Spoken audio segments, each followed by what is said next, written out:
drinking and using anymore. The problem's out of the way. Everything should be just hunky-dory because I'm not using drugs and alcohol anymore, and I don't even know why I'm not doing that. And I was stuck on step 0, eliminating alternative after alternative after alternative until you're down to 2. Now, the screwed up thing about getting down to those 2 alternatives, when we get to them in the book, I'm going to help you see. When you finally see you think you got 2, you don't have either one. Because you ain't been doing really well at dying an alcoholic death. You haven't been able to blot out the consciousness of your situation. And you don't have the power to live life on a spiritual basis. So as soon as you think you're 2, you'll find out you don't have any. But then you'll be on step 1 with no alternatives rather than on step 0 with more than 2. Thank you very much. I would also like to talk about a couple more things that are important this weekend. The morality that Mark and I operate on is this. There is no good, there is no bad, there is no right, there is no wrong. The morality of Alcoholics Anonymous for me goes like this. Is it working for you? Is it working for you? He said it earlier. If you're happy, content, everything's wonderful, why do the steps again? Why do them for the first time? If everything's going great, this will be a really boring weekend with some information on some spiritual stuff that you can bring your virtue to and grow as a virtuous person that's having a wonderful life. If a prayer brings you to a new desperation that you've never had, either for the first time or the 10th time approaching this work, and you get some new desperation based on a current first step, the morality is this. What you're doing is not bad or good. What you're doing is not right or wrong. What the fellowship and those other people are doing is not right or wrong. The only question is this. Is it working for you? The only other thing I want to mention right now is questions. A lot of questions are going to be raised. A lot of questions are going to be asked. Here's the way to approach a question. Don't answer it. Anyone who's ever heard of Zen Buddhism knows there's a term. Anyone who's ever heard of Christian mysticism or contemplative Christianity, they use the word contemplation. Zen Buddhists use the word koan, K-O-A-N. Those are both. In Christianity, it's a verse, a word, or a statement from the Scriptures that you choose to bring to your heart to get past mind to directly experiencing that which you've brought to your heart. Centering prayer, contemplation. In Zen Buddhism and in Tibetan Buddhism, they use the word koan. A koan is a question that's asked over and over and over to take you beyond mind to directly experiencing the question. And the first time I heard that, I realized that's what we've been doing with this book for a long time. Turning statements into questions. But the questions that we raise, because here's our pattern. We've been programmed our whole lives. Remember in school? Here's the question. First hand that goes up is the best. Who can answer it the quickest? Take the test. Finish it fastest. Give a question. Got to have an answer. Here's the test. Let's drop that. Let's ask for an open mind and a new idea with a way of approaching questions. These questions, especially in the first 3 steps, are meant to be considered, brought to your heart, and answered experientially. Let the answer come to you rather than from you. So this weekend, and it's already happened in the first break, we have disturbed you about the question of alcoholism, some of you. So there's a belief system, let's get free of, that has almost killed all of us in this room, drinking and sober, and here's what it is. If it feels good, it's good. If it feels bad, it's bad. We spend a lifetime trying to avoid, quote, what we think is bad. So if some of you have already been disturbed, the paradox is that's good. If some of you have not, that's bad. Imagine you're working with someone, they've been using the set-aside prayer a month, 2 months, you've been in the first step, they've been in the first step, they come over to your house, you say, how you feeling? Oh, everything's hunky-dory, I'm doing really well. Those are the people you worry about. Somebody's been doing the set-aside prayer, they come over to your house, I'm all fucked up. Wow, great. The prayer is working, because what are you praying for? an open mind and a new experience. And do you think your mind opening, which means old ideas being stripped away, is comfortable? Right. So, you're back to something, as we did our the first session, and just so you understand, Joe and I pray and meditate, and we come and speaking happens. And we're not responsible and accountable. I don't know how else to say that. We, a long time ago, realized that we weren't the one doing this thing. So however it flows is however it flows. I mean, that's number one. That power has a sense of who needs what, and we don't, and we're vehicles. And the fear when you get to the fear inventory, the big book says, God will demonstrate through you what God can do. So that's some of what is going to take place here. So you work with the path of consideration. Those of you who have questions, take some of those within yourself over the course of this weekend. I want to, there were a bunch of people that raised your hands about you're in your first year. And I'm going to assume that people, as someone raise your hands again. Those of you that you're in your first year for the first time. There were several of you. Raise your hands again, would you? Okay. Did someone ask you if you were willing to go to any length? Okay, and you probably said yes to that. Correct? Okay, and you probably said yes to a question, and you didn't probably have any idea what that looked like, did you? See, because we don't do that. We don't do that with new people. We don't do it with each other. Joe and I want to do that with you. When it's time to go back through the steps, and my consciousness moves me into that. I'm recently coming through, having done some spiritual exercises with the first 9 steps again. I like to sit with either 3 or 4 questions, depending on what's going on in my life, and I want to pose those really, to you all. The first is, do I want to do this? Do I want to do what this book is going to ask me to do? Can I say something along those lines? I give these 4 questions to everyone that I work with, whether they're doing it the first time or the 20th time. These are the 4 questions. So that's the first one, is do I want to do what is going to be asked of me? Is this work what I want to do? Yeah. And another question then behind that has to do with, am I willing? And the gentleman that raised his hand in the first year said he answered yes, but no one said to him and no one told him what that meant and what that looked like. So I want to read that to you all, those of you that are here, that your consciousness may move you to go back through this again. So I want you to be clear maybe what that looks like so you can truly answer that question if in fact you want to. Because it's real easy to say yes to a proposition when I don't know what it means. Correct? So I want to read some stuff from 12 and 13 just so we're all clear. Okay? And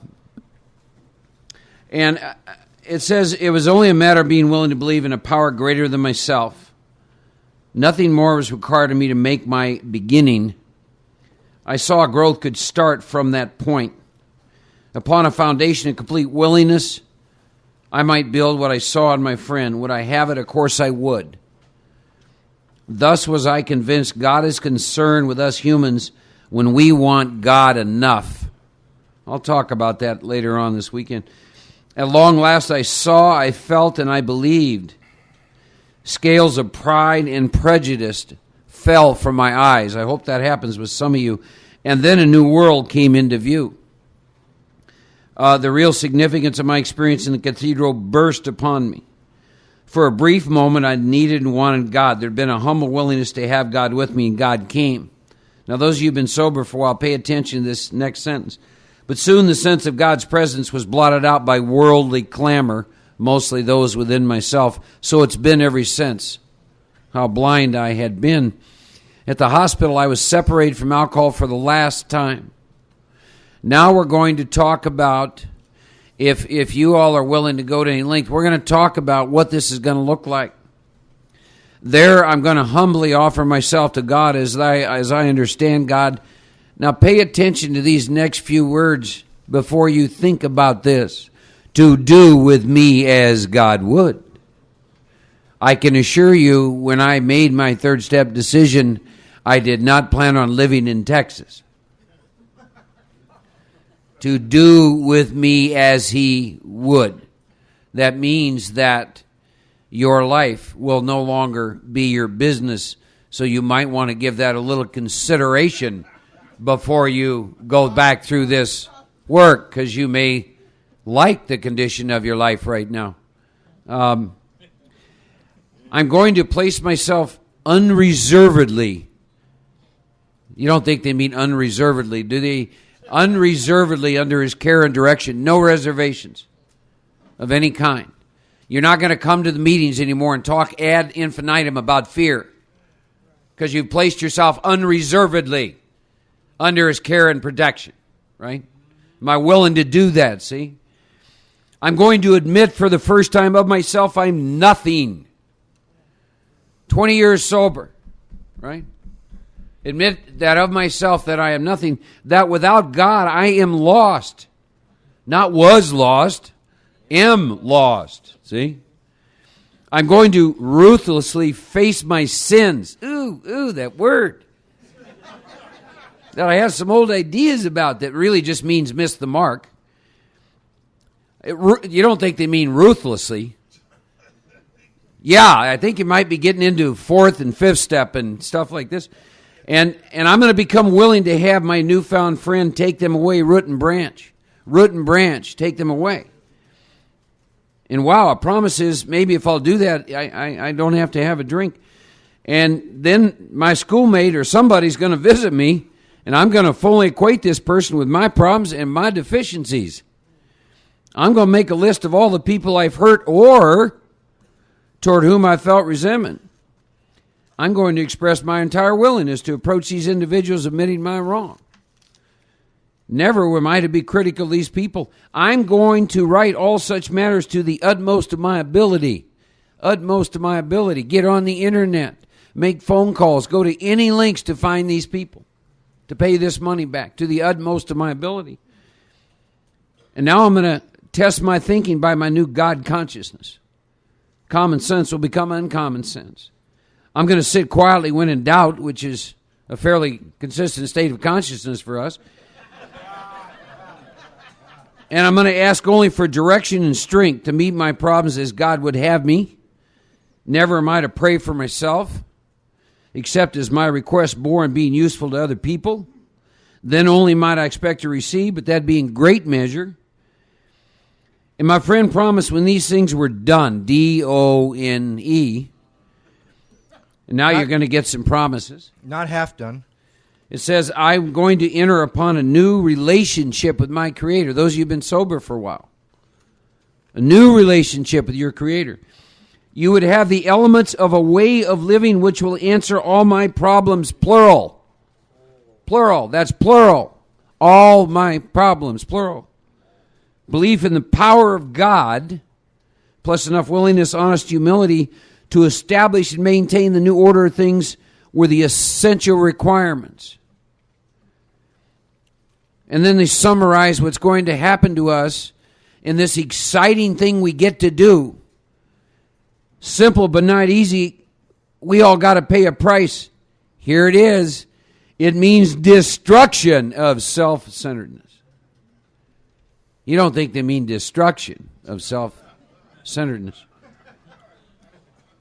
Destruction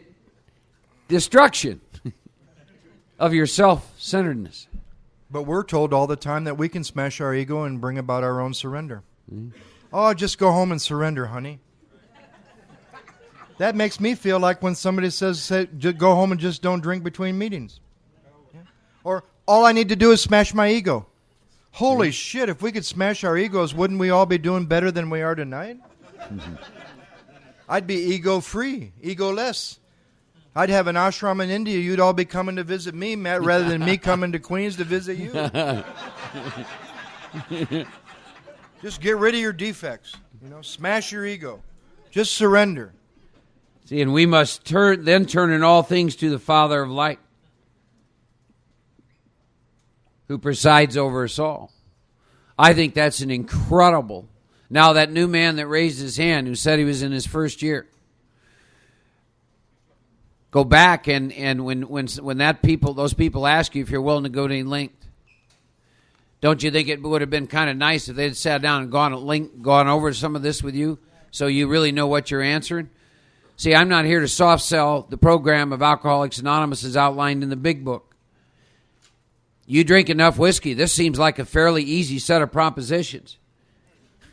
But if maybe you haven't drank enough whiskey and you still want to run your life on self-will, they may seem fairly drastic. But I think it's important that when you're going to sit down and take someone through this process, or they ask you to be a sponsor, that you be very clear with them what this looks like. Take about 20 minutes. Get real clear. Turn to page 58. Go through these steps. Talk about these 3 inventories. Talk about this 3rd step, decision. Let them understand from that point on their life's not their own business, even if they think it is. Talk about this 5th step. You're going to sit down. We're going to go over all this stuff. Your deepest, darkest secrets. Of course, their sphincter's going to start twitching then.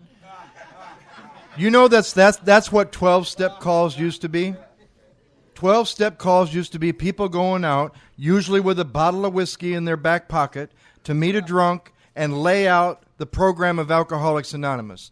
Now it's a big deal to drive across town, to pick somebody up, to drop them off at a detox place, and they're really an addict, pump them full of alcohol, and tell them to go in and start their recovery that demands rigorous honesty based on a fundamental lie because they don't cover drug addiction, and let them start their recovery based on a lie that they're an alcoholic.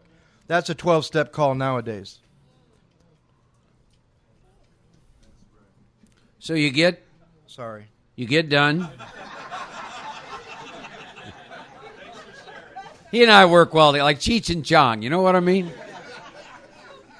So I think it's important that we have a sense of what this means. Am I willing to go to Linked? And, when I went, let me say it this way. When I got taken through the steps again this year, I had to sit with that stuff. My life's pretty good today. And I'll tell you something else. I'm a little bit awake. I'm not naive to what's going to happen through the process of the steps. I had to sit with this a little bit. Why do I say that? Because this has happened to me before, and I wound up living in another state, working, doing a whole other job, and didn't know a single human being. That's why. Because I know if I go back through this again, most of the belief systems I'm operating on, taking action on, are all going to get smashed and destroyed. I know you can't pour old wine into new skin. I know that what I've been doing with 10 and 11 is going to get shaky. I know I'm going to get real uncomfortable.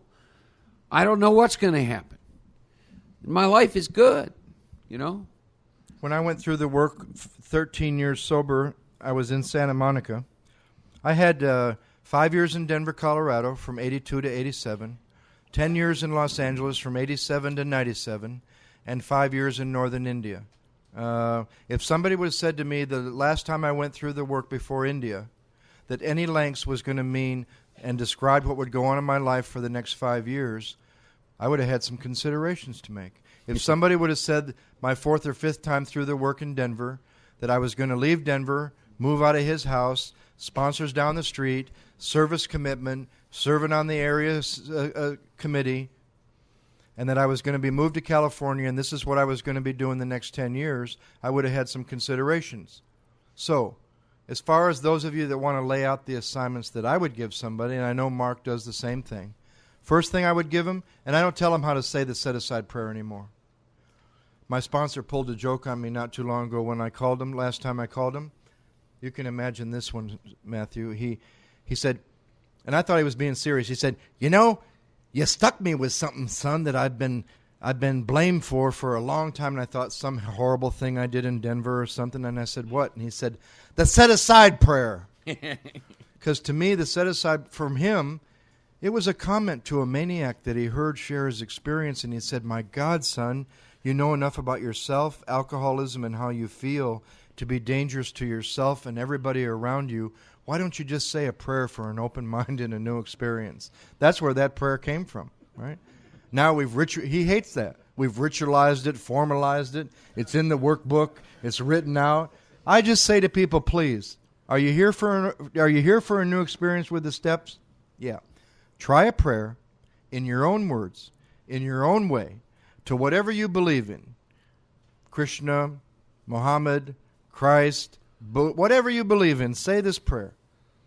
Put aside what I think I know for an open mind and a new experience. And I'll tell you, 99.9% of the time when they come back in a week or so, get this one, those with first step reservations that are going to come out in a little bit, they will have changed the set-aside prayer to this. They even did it in this damn workbook from Santa Monica.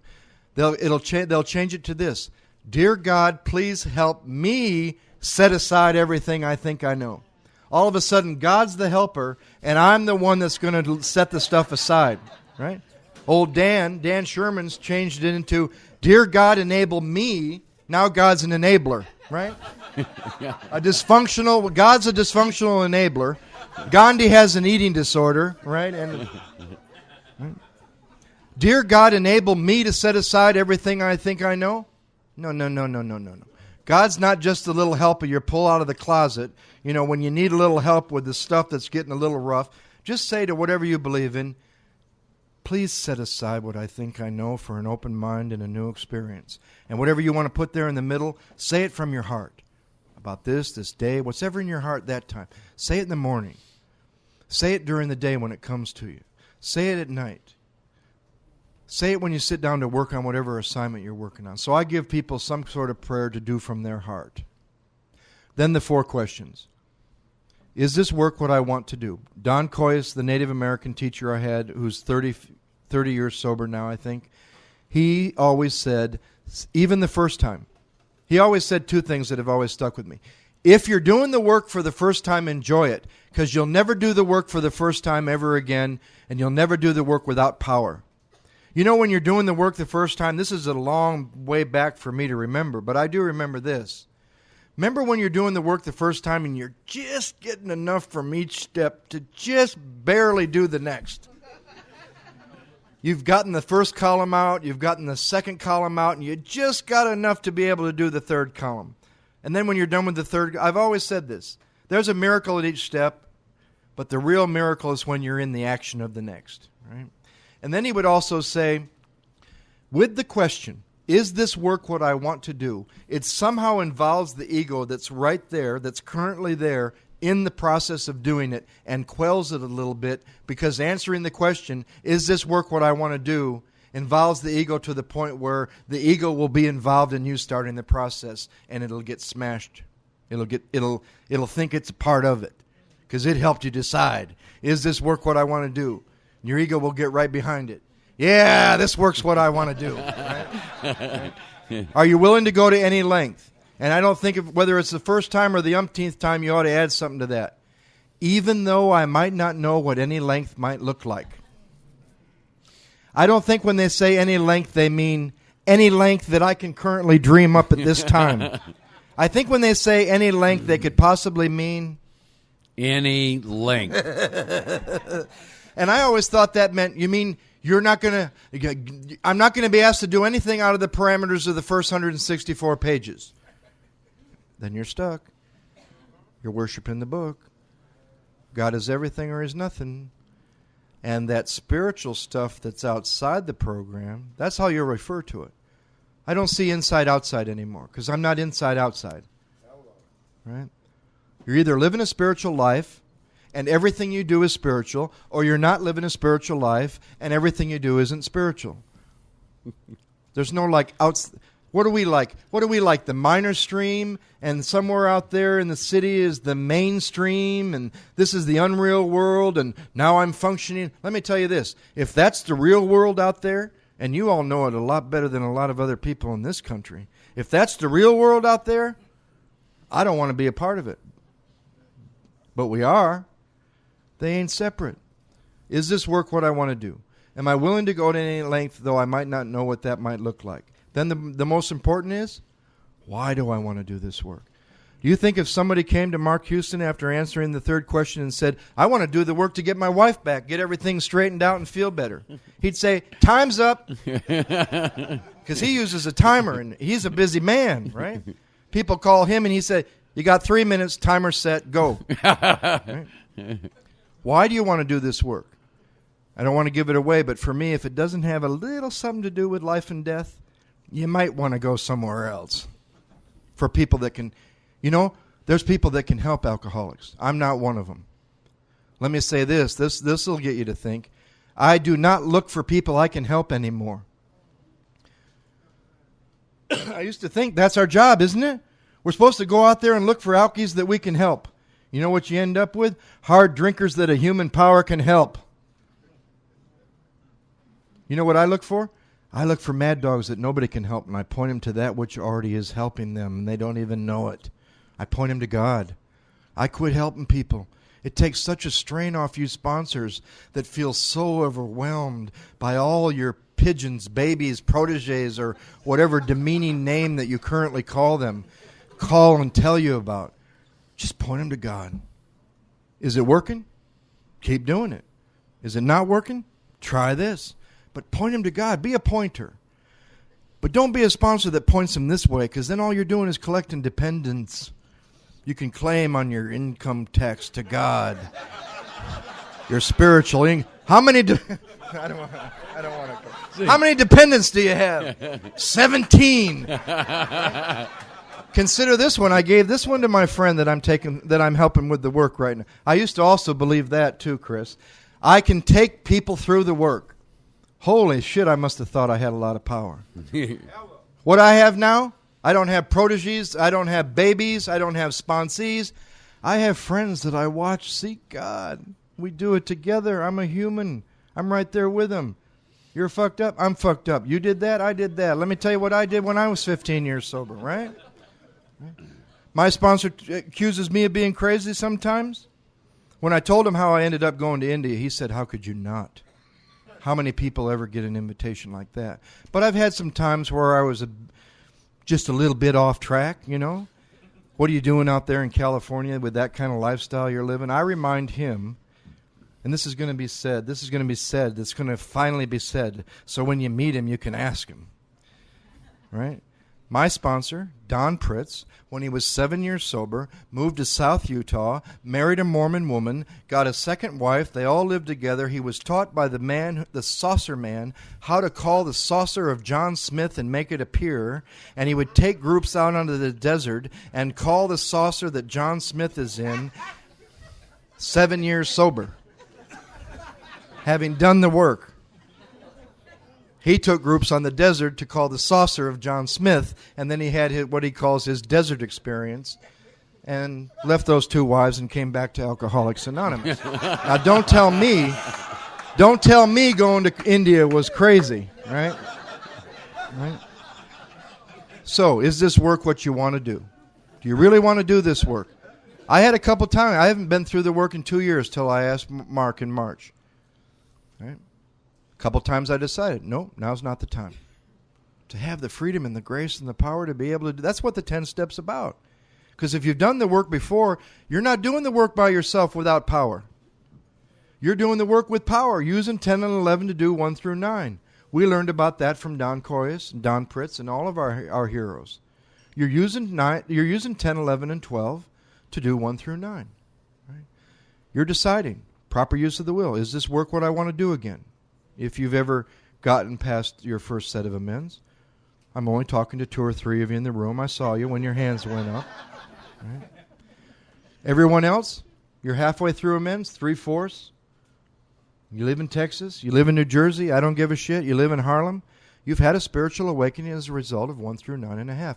It could be amazing, but you haven't had a spiritual awakening as a result of the steps. The 12th step tells you. What's the other question? Is this work what I want to do? Am I willing to go to any length, though I might not know what that would look like? Why do I want to do this work? And why with me?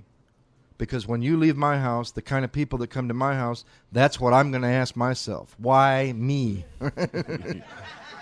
They better have a good reason why they've asked me. You're famous? Celebrity? Tapes? Fuck you. Get out of here. Right? Why? Why me? And what areas are you currently being dishonest about in your life? With yourself and with others. And look at every area of your life. IRS, you're giving your employer a fair day's work, relationship, significant other relationship with yourself, your physical body, your emotional state, your mental state. What areas are you being dishonest with yourself and others? You know, it's funny. Joe and I were laughing the other day. Consciousness says takes us back to the steps again, but he and I were laughing because what's happened as a result of that, when that begins to come up, we both kind of begin to suffer from PTSD. I mean, we were living in Denver with a great life and begin to go back to the work, and the next thing he knows, he's out in Los Angeles, right? And that kind of deal's going on, and I wind up in Texas, and then I've lived in 4 places in Texas, and jobs start and jobs end, and I don't know if he's thought about this, but he had begun the process of going through the steps, and then ultimately winds up down in India, that's a little jaunt. And he's down there, and I think, maybe 2 years ago started the steps again, and now here he is sitting in Queens, and he's not in India anymore. So when we sit down and answer these questions, we really like to sit with them for a little bit because we have a lot of experience. What that could truly mean is at somewhere in the middle of these steps, I could be in the other side of the continent. And we know that today. And the ego will want to answer them right away. Sure, I want to do the work. Then you've just shut off. Here's the deal. If you're posed with a question and you answer it right away, you've stopped any experience you can have with the question because you've already gone to what you already know. Sit with the question. Let the experience come. Don't answer it right away. Give yourself, and always look at every question that we're going to pose at the first 3 steps or these first 4 ones. Look at a question as a coin. Every question has 2 sides. Those that have been around for a while, you will get much more benefit, like from the first question. Is this work what I want to do? Don't answer it. Look at, maybe I don't. Am I willing to go to any length to do this work again? Maybe I'm not. That's how you look at a question, like a coin. Does your experience abundantly confirm that once you put alcohol in your system, something happens which makes it virtually impossible for you to stop? Sure. Then you're done with the experience of it. You've stopped the experience by the answer. And that goes so much against the way we've been programmed. The answer stops the experience. The consideration. Mark should talk now about 3 types of people that approach the work. Yeah, I want a couple other comments on you approach the work. Those of you that know Chris R., walk up and ask him about the changes in his life as a result of reworking the steps. See, walk up and ask Mike Lawrence about his life. You know, I'm telling you, ignorance is bliss sometimes. But there's probably reasons in the big book why they tell you, you know, you really ought to consider this, or why prior to the 3rd step they say you really need to think about this, making sure you are ready. See, making sure you're ready. It's one thing to say you want to go back through the process again and experience a revolutionary spiritual experience when you don't have a car and your life's upside down. It's a whole nother deal. Maybe when your life, you know, there's a line which I think sums this all up, and which at times will kill us. We become victims of the delusion that we will be happy and satisfied if we only manage well.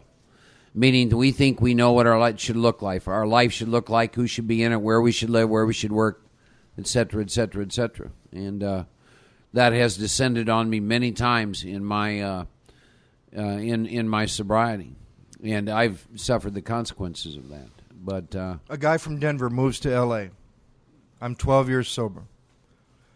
I've put myself in a position in my own home group where a heavyweight moves from Denver to L.A. now all of a sudden, He's the only one I can go to, qualified to take Joe Hawk through the work. Whoa, right? Mark had already been the one that told me after I was there 2 years when I had an inventory, and I said to Mark, Don Pritz is the only person that can hear this inventory. Mark said, how many years you been in Santa Monica? I said 2. He said, where does Don Pritz live? I said, Denver. He said, could Don Pritz die at any time? I said, yes. He said, what if something happens to Don? You better let some people get to know you where you live. And I had done many fist steps with people in Santa Monica, in my home group, and with women.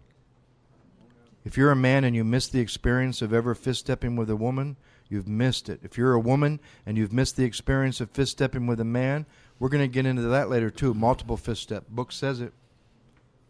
So he moves from Denver to L.A. I go right to him. I got to do 1 through 9. He said, great. He said, let's go to the liquor store. I said, cool. I thought we were going to go to the liquor store. He said, no, right here in my living room. I said, cool. He said, okay, you're 12 years sober. You just pulled up to the liquor store. Where are you at? How's it feel? He took me right there. I was there. I said, I'm not feeling much at all. I'm a little bored. It ain't too exciting, and it ain't too depressing. That's the place I hate. I can handle severe depression, and I can handle mania. But don't give me a mediocre day, 12 years sober. Don't give me mediocre. I got to be doing something. I'm taking people through the work. I'm speaking all over the country. I'm controversial, right? It's a mediocre day. I just pulled up to a liquor store, 12 years sober. He says, how's it feel? I said, blasé. He said, walk in. He said, where's your wall? He said, is your wall brown or is it clear? I said, my wall's clear. It's vodka. He said, what kind do you want? I said, citronelle. I heard about it. It's flavored vodka. They didn't have it 20 years ago. I got to have some, because I drink kamikazes. I drink vodka, right? And I heard there's some new vodka that's flavored already. Give me some orange, whatever it is, Stoli. He said, what size you buy? I said, liter. He said, you didn't buy a half pint? I said, what the hell's a half pint? I hadn't had a half pint since I was, unless it's all I got, I ain't had a beer since I was 17, unless I had to. He said, I bought a liter. He said, now you're buying it? Yeah. You're out in the car? Yep. How's it feel? Nah, not much. Nobody's going to know. He said, now tell me where that first liter would take you. I started into this long, elaborate story like you'd tell at one of these nauseating, like Chris war story meetings. I had a big, elaborate idea of where that first liter would take me. The man laughed in my face. He said, you better go home and pray about that. Come back next week, same time. I woke up one morning. Have you ever woken up laughing? I know you have. Have you ever woken up laughing at yourself? I woke up one morning laughing at myself. And I realized, you know what? I don't have a clue where that first liter would take me. Maybe nothing would happen. What if the grace of God protected me from the physical craving? God's everything. Oh, he wouldn't be there for that. We're going to talk about that this weekend too. What if nothing happened? Just get drunk, come back tomorrow. I don't need to tell anybody. Just show up at a meeting. I'm still 12 years sober, right? Maybe I'm dead the next morning. Maybe I'm in Tijuana. Maybe I'm calling him. Maybe I'm banging on a treatment center door. I don't have a clue where that first liter would take me. I went back and I told him. He said, good. Then he gave me one of these questions. I thought, along the lines of these 4 questions we've been talking about, I thought it was a Denver trick question. And a Denver trick question goes like this. If you say you're willing, you probably won't have to. But if you say you're not, you'll probably have to. So here was the question. Would you be willing to quit working with people and speaking or sharing anywhere until you're done with your next set of amends? And he got up and he went in the bathroom. And I thought to myself, okay, he's from Denver. If I say I'm willing, I won't have to. But if I have any resistance at all, then he'll say that I better. So then my mind went off. He stayed in the bathroom long enough for me to realize if I wasn't willing to put that stuff aside, I was going to drink. Because you know what my mind started saying? What will happen to those poor people that I sponsor? How can I not carry the message? Because I think working with others and carrying the message, once again, are things that keep me sober. He came out, I said, yeah, I just watched what went on in my mind. I'm willing to do that. He said, okay. It wasn't a trick question. He said, quit working with people and don't speak and don't share until you're done with this next next piece of work through amends. We both knew it would only be a few months.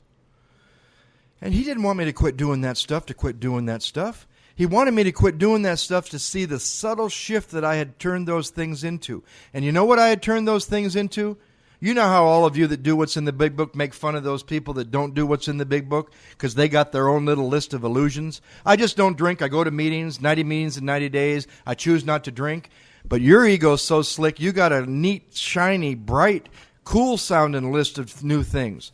I read the book. I work with others. I take others through the work. I work the steps. And he wanted me to see that I had turned those things into my little list of what I do to keep myself sober rather than what you and I get to do to seek that which is already keeping us sober. And it's a big shift. It's a big shift because I had my little list, 12 years sober, of what I do to keep myself from pulling up to that liquor store. Think about it. And I came back to those two things with a new attitude and a new appreciation. So the first step, you answer those questions, and then you begin the path that Joe's talking about. Look in the big book from the doctor's opinion at page 23, 33 pages designed to answer one question. The issue of if I take a drink of alcohol, can I control? Those of you who have experience with both alcohol and drugs, look at both. Look at them separately. 33 pages. This is how intelligent we are. 33 pages are designed to answer one question. Mark, when you take a drink, you have power, choice, and control over how much you drink every time, yes or no? And I got to spend 33 pages to answer that because unbeknownst to me, there's a part of me finding every reason in the world why I do not want to answer that question in a particular way. Do you lose power, choice, and control over alcohol, Mark, when you take a drink? 33 pages. By the way, the mind that brought you to AA, the mind that has you sitting here tonight, at times that has you paralyzed with fear, the mind, the internal judge that, you know, it's that quote, if you said to me what I said to me, I'd have to kill you. That mind is not the organ that we're going to go into to have a revolutionary spiritual experience. You can't use mind to overcome mind. Your self-will cannot eliminate your self-will. Can I talk about a couple things before we go any deeper into step one that I think? I'll give you an example. I was telling this to Mark yesterday.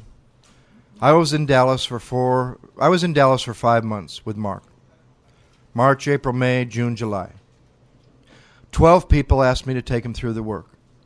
I gave 12 people the assignment we've been talking about. Just a simple prayer for an open mind and a new experience and the 5 questions. 1 out of 4 people went any further than that first assignment. Weed the people that don't want to do the work out before you waste any time. The book is real clear. If they don't want what you have to offer, let them go because you might spoil a later chance. We've all known people. Some of you in this room needed to drink again. Drinking again was a great thing for you, right? So there's another couple things. I want to talk about the difference between those of you in the room that have been in, and as we have, I want to talk about the difference between the grace of God and a conscious contact. Guy comes to me with 26 years.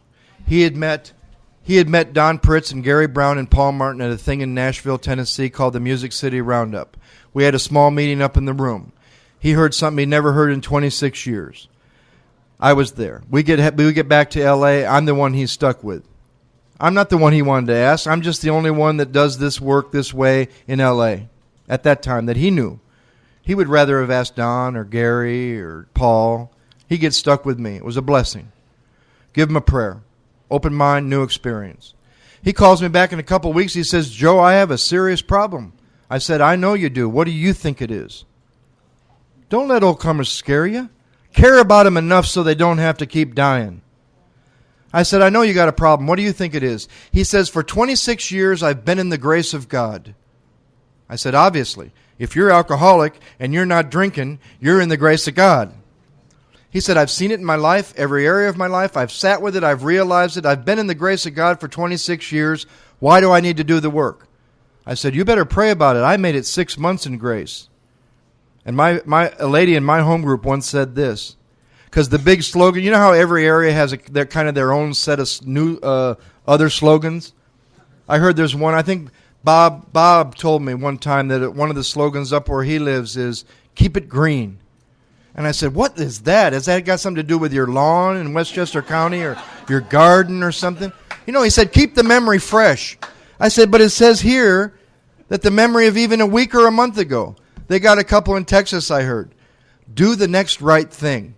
That assumes I got the power to do the next right thing, the knowledge of what the next right thing is, right? So what was the one I was thinking? When I moved to L.A., one of the big slogans in South Central was, the grace of God is sufficient. It wasn't for this man after 26 years. He starts praying about why does he need to do the work if you're in grace? He calls me back and he said, can I come over? I said, sure. He came over, he said, I know why I need to do the work. He said, I'm an alcoholic and I would like to have a conscious contact with that which has been giving me this grace for 26 years. And when he got on the other side of his first set of amends in 26 years, plus his whole life, Clint H., he talks about it all over the country. Wonderful man. The people he's been able to touch with time that I couldn't have had any effect on. It's been amazing. He said the difference between the grace of God and a conscious contact was like night and day, right? And I think another important thing before you start the first step is to realize this. I've never said this to Mark, but he knows it in his heart. It doesn't start with the first step. And I'm not talking about this pre-step 1 or step 0 stuff we've been going over. It never started for you with step 1. You know where it started for you? It started with you from someone across the room from step 12. Imagine in your first meeting if nobody had gotten past step 1. That's why people in treatment can't help other people in treatment. It never started for me with step 1. I've thought for a long time I would have told him 6 months ago if he said, where did it begin for you? I would have probably said step 0, but it only took 6 months to get out of step 0, and then it started with step 1. It didn't start with step 1.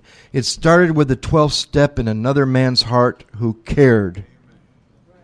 Another place I'd like to look at before we start 1 is this. We don't need to read it, but in one of the most unread chapters, the chapter to the wives, why do I need to read it? I've never had one. I'm going to have one really soon. God told me. But I'm reading the chapter to the wives in that guy over there from Texas' Brothers group, and I had an awakening.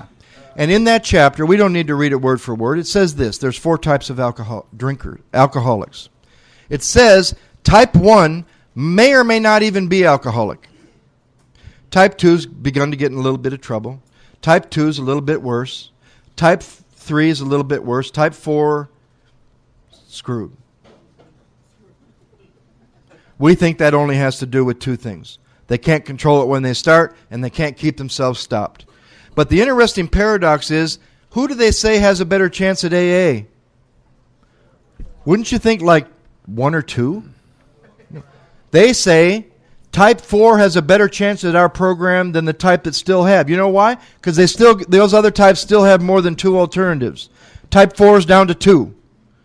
So I'd like you all somewhere at the beginning of the work to look at what type are you. Then I'd like you to answer this question. We had a nifty time, your brother and I, with this one. If there are 4 types of alcoholics described in our book, and they're all around us in AA, what message would each type bring to the fellowship of Alcoholics Anonymous?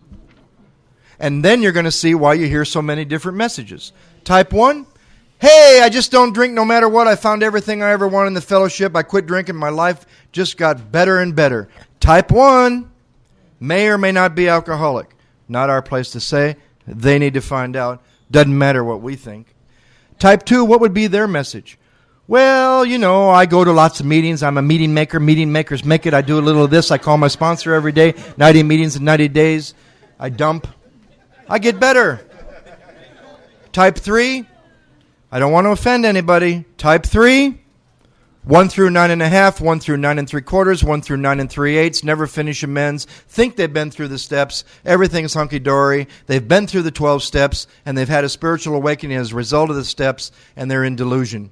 Denial, denial, denial. Denial of what? Denial of alcoholism? How could they be? They're a type 3. They're in the denial of the grace of God. A form of denial that I don't hear any of you talking about in AA. A form of denial stronger than the denial I came here with, because I didn't have many alternatives left, and I didn't have a lot of denial when I got here, but I've suffered from this denial in AA. The denial of the grace of God, taking the credit and thinking those unfinished amends don't have nothing to do with alcohol. Because you're taking the credit, you're keeping yourself from drinking, or you're blaming God on your unfinished amends. But we don't need to go into that. Type number 4 came, got worse. Just because he quit drinking, he didn't get better. 1 through 9 once, didn't work. It worked. They hit another wall. Harry Tiebout's theory. For Harry Tiebout, it was just a theory. For me, it was a reality. The ego rebuilds itself if you're an alcoholic of my type. Maybe I'm the only type 4 in the room. Maybe Mark. Maybe Mark's a type 3 3/4, right? Maybe I'm the only type 4. No, I don't think so. I don't think so. I think there's some other type 4s. So look in the chapter of the wives. What type are you? Because Mark killed me with this. Type 4s can't do type 2 work. What type are you? And which type, what message would each type bring to AA? And if your life's on the line and you're a type 4, you better go to a type 4. And you better know the lineage you're joining. What if you ask somebody to be your sponsor, you know your life's on the line and everyone they've ever worked with has drank again? Because there's a difference between knowing the message, having done the work. There's a third component. Not everybody that's done the work is meant to transmit it. Does our book talk about transmission? Yes, it does. Yes, it does. And not everybody that's done the work is meant to transmit the message.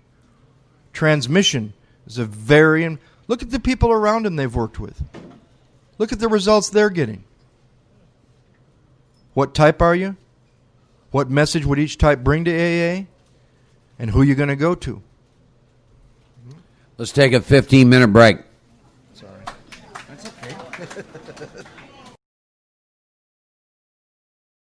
About 45 minutes more we're going to go this evening.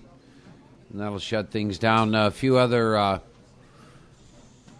things that came to my consciousness. I'll call them traps in their own way. Here's one. God keeps me sober. Why is that a trap?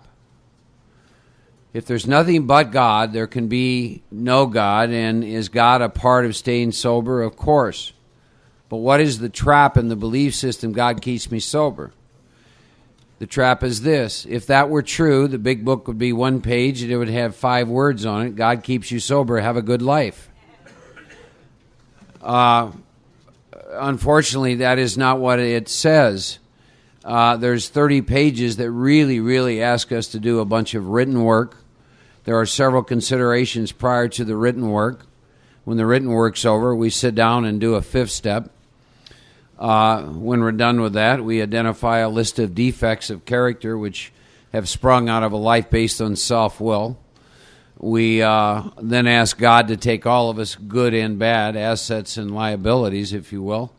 We then make a list of all the people we'd harmed as a result of being asleep, dreaming we're awake, driven by self-will, feeling separate and alienated from everybody and everything, which, by the way, leads to continuation and fostering of self-will, that sense of separation. Then you make those amends and you pay all that money back and you begin to work with the disciplines of 10 and 11. And then the book is very clear at that point in time that you and I not drink alcohol one day at a time based on one thing and one thing only, which is called a fit spiritual condition. And you and I are given a daily reprieve contingent on that fit spiritual condition. We did the work and took the action in the first 9 steps. And then 10 and 11 is very, very clear and it has very strict spiritual disciplines about how we maintain that fit spiritual condition.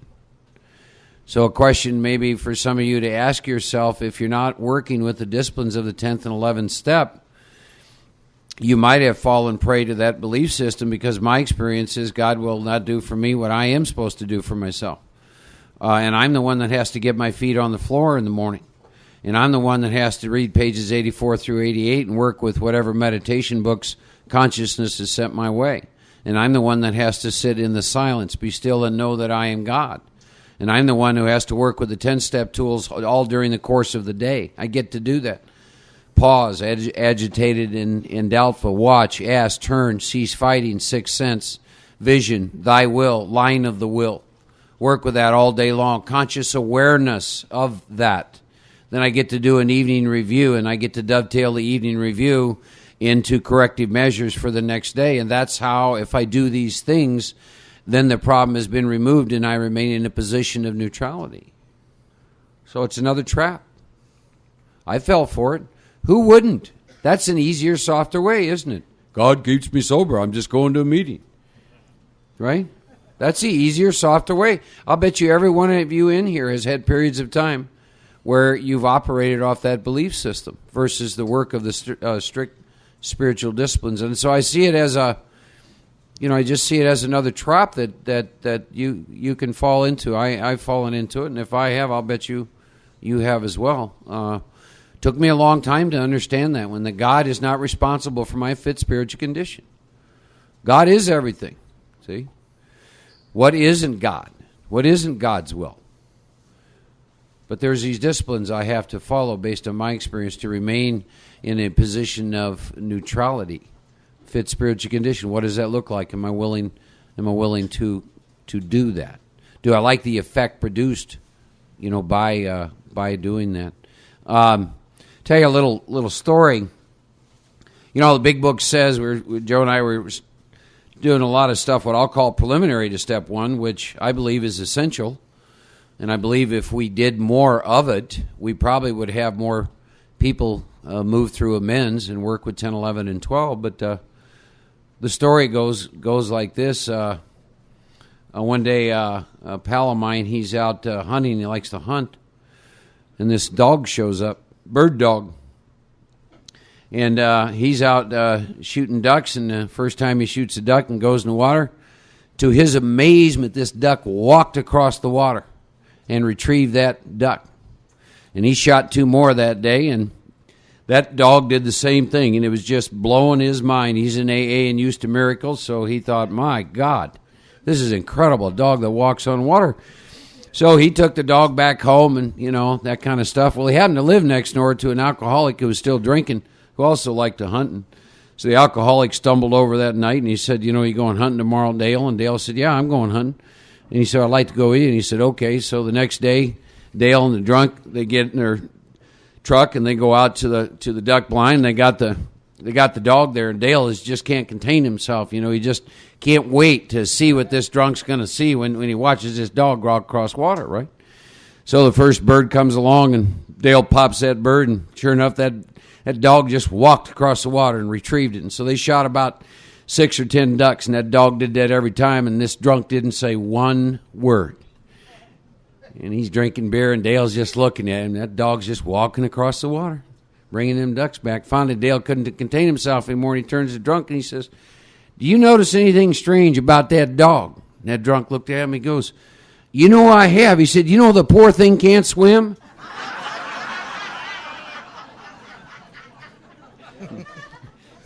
That's the mind I brought to Alcoholics Anonymous. See, I'm going to go into that mind to solve my problems and to live my life. See? Probably not a good place to go. Another book talks about, says you'll be known by the renewing of the mind. In the doc's opinion, we talk about a psychic change. Someone asked me something outside. This has to do with willingness, and I want to talk about this a minute. Life and death. See? If you're in this room and you've lost the connection between to drink is to die, if you have lost this concept, this idea that this is not life and death, you're going to take an easier, softer way. Ladies and gentlemen, this is life and death. Why is this important? To not lose this connection, that what we're talking about is life and death. because it gets very, very important as you begin to get moved through the course of action the big book is going to ask you to take. Faced with writing 3 inventories or dying an alcoholic death. Let me think about that a minute. Do you understand? We've been talking about amends, and it isn't just unfinished amends. There's some of you not working, probably not doing much with the disciplines of 10 and 11. There's probably some of you that haven't taken anyone through the big book in a while. There's probably some of you that haven't written inventory in quite some time. And it's called, well, what is that all about? And my experience, my personal experience with that is I forgot that this is life and death. See, it's like this. Let's see. I can make all my amends or die an alcoholic death. Let me think. See, you walk up to a normal person who doesn't have our illness and say, look, they want me to write these 3 inventories in AA. They're going to take a little bit of time. And, it's a resentment inventory, a fear inventory, and a sex inventory. Or they want me to make these amends. There's 100 of them, agape. And I can either do this or die an alcoholic death. What do you think I ought to do? They'd just say, get away from me, because you obviously are dumb as a rock. But you see what we do? And what does this take us back to? Again, this takes us back to surrender. During the course of this weekend, I want to talk about this line in the book about being convinced to my innermost self in 2 ways. One has to do with my relationship with alcohol, a craving of the body, an obsession of the mind, in a spirituality. But I also want to talk about this in relationship to self-will. Am I convinced to my innermost self that living a life, drunk or sober, regardless of how long I'm sober, based on self-will, cannot and will not work? And I'm going to talk more about that. About, Joe, those of you who've ever showed up, anything Joe and I have done, we seem to always take a lot of time looking at the first step. And the reason is it's the foundation of the spiritual arch to which you walk a free man and a free woman. That's why 1/3 of the big book is devoted to the considerations of the first step. Is this you? Are you a real alcoholic? Are you that person on page 21? That you've lost the power of choice? That sober, the most insane thing you will ever do, you will do sober. Those of you that said you had the power of choice, I don't know if there's such a thing as reincarnation. But I just have to assume if there is, in the last lifetime, I must not have been a very good man. And I say that because I get to sponsor chronic relapsers. And their 4 favorite words are I know and yes, but. They know everything, about everything. And I love to ask them this question. Were you involved in your last relapse? And every time, without exception, they tell me they were. And I ask them where they got that idea. And they'll say, what are you talking about? I say, where are you getting the idea that you are involved with your relapses? I said, do you believe that you're involved in choosing to drink? And they'll go, well, yeah. And I'll say, have you ever looked at the big book, pages 23 to 43? Do you not understand that if you're a real alcoholic, you've lost the power of choice, and the most insane thing you'll ever do, you'll do it from a state of consciousness called sobriety.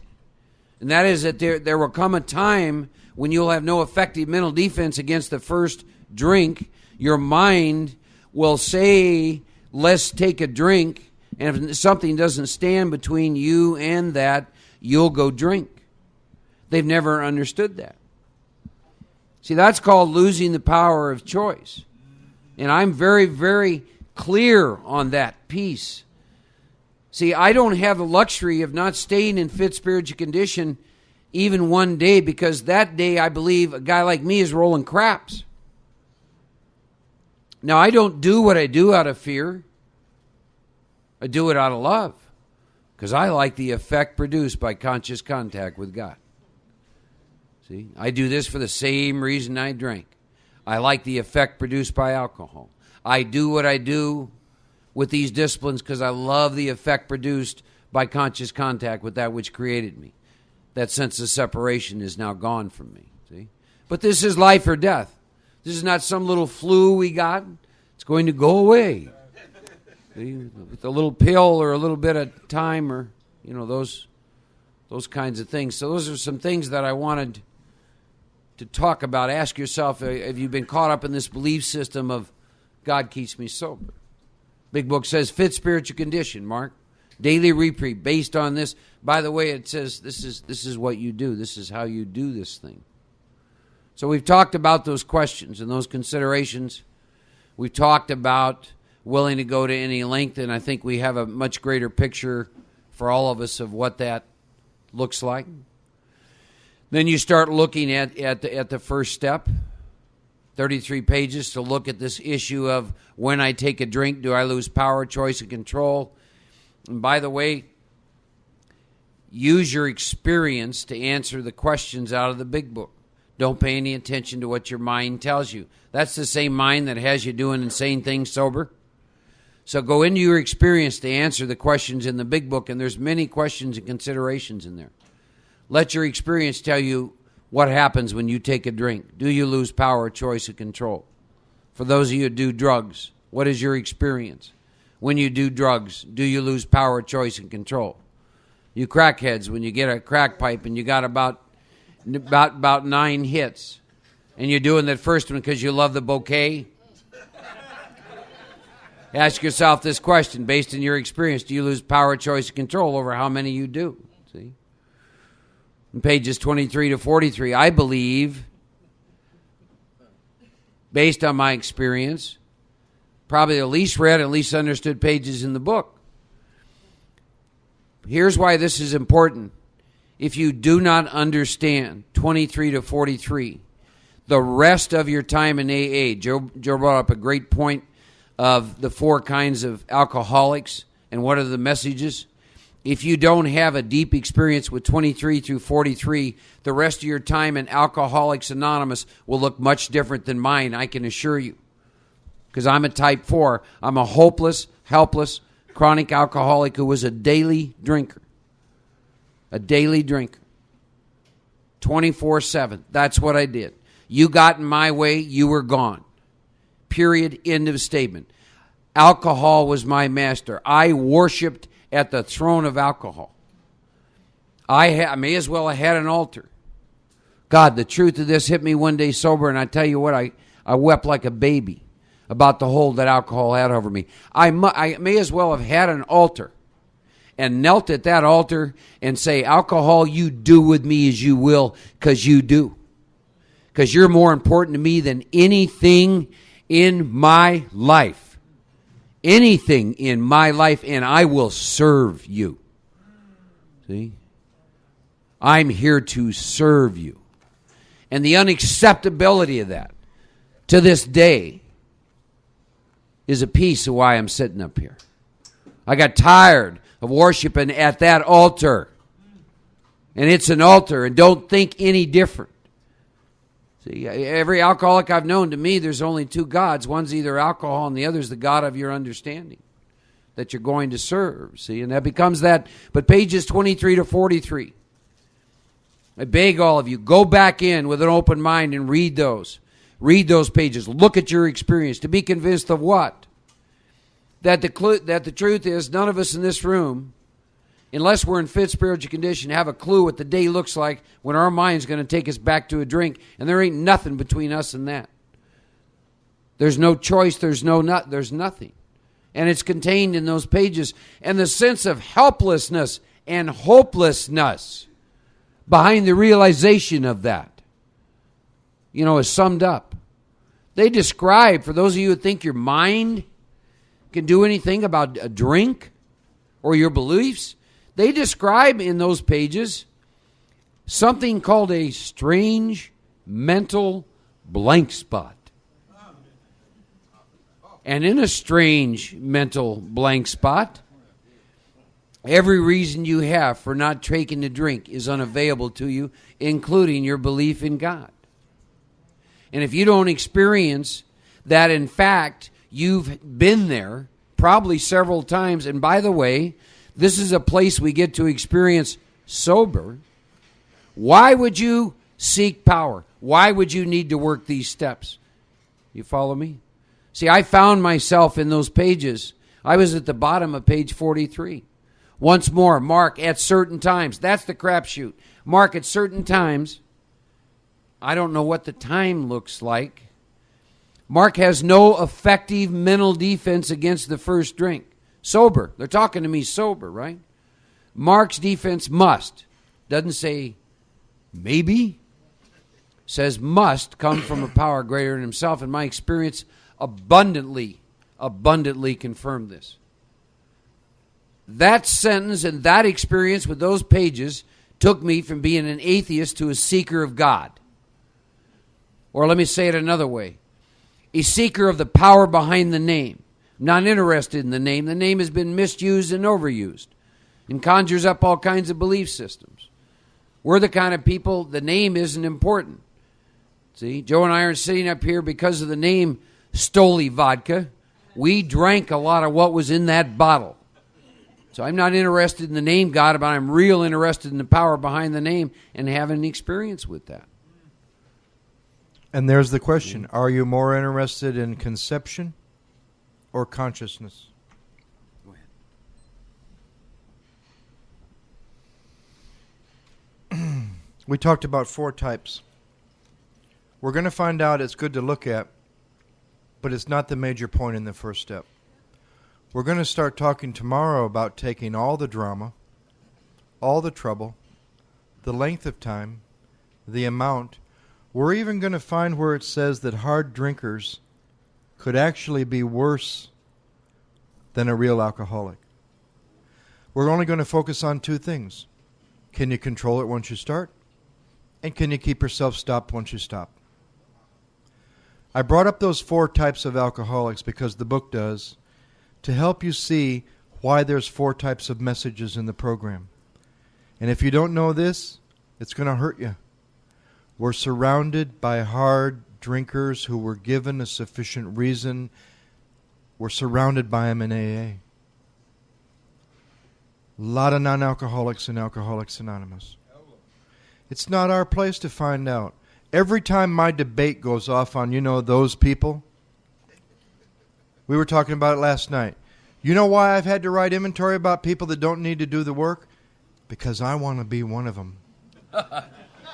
I resent them because they don't have to do the work and I do.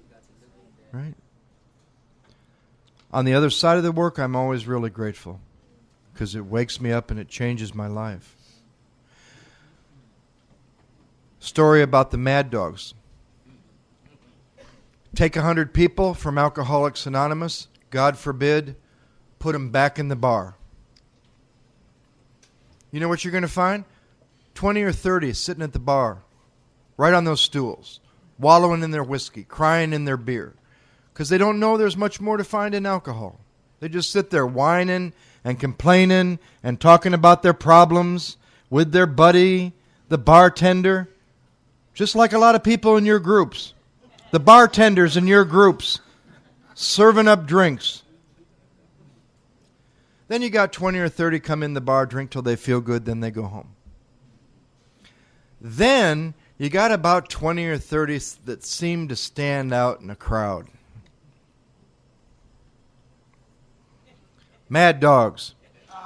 Don't settle for sitting up the stools, wallowing in their whiskey, crying in their beer, because they know one thing. There's more to find in alcohol. Won't settle for coming in the room, drink till they feel good. They usually have to do that just to leave the house. Right? That's just where the night begins. They're going there, they're going here, they're going there, they're getting in fights, they're going to jail, they're going for the gusto, do it to the max, bop till you drop. They don't understand kind of, sort of, maybe little. Not even in their vocabulary. Now, put those 100 people back in the program of Alcoholics Anonymous, and you'll find they do the program about the same way they did it in the bar. Okay. Are you a mad dog? Now I got to talk about something that I'm really disturbed, and I feel sad for the new people who might only see the 4th edition of the Big Book. Not many of us collected books. You came in, I got a 3rd edition. I always read the 3rd edition. I didn't come in before 76. I came in 82. I always had a 3rd edition. And they were not allowed to change that book since 1976. What were the other years? 39, 5576. Right. I love when Chris Raymer talks about, and a lot of people in Texas talk about, the success rate when they were brought to recovery before they were brought to the fellowship. 50%, boom, right away. 25% came back, made it. 75%. Tell me anywhere in the world that Alcoholics Anonymous success rate is 75%. And you know what that taught me? Be really careful you're not doing what the majority of people around you in AA are doing, because the majority of people in AA don't stay sober. Do what the minority does. I'm proud to be a member of a minority, brother. Because the majority, you can't tell me more than 51% stay sober. So be careful you're not doing what the majority does, because the majority in Alcoholics Anonymous drink again. Now, because I was in India and they didn't consult me before they wrote the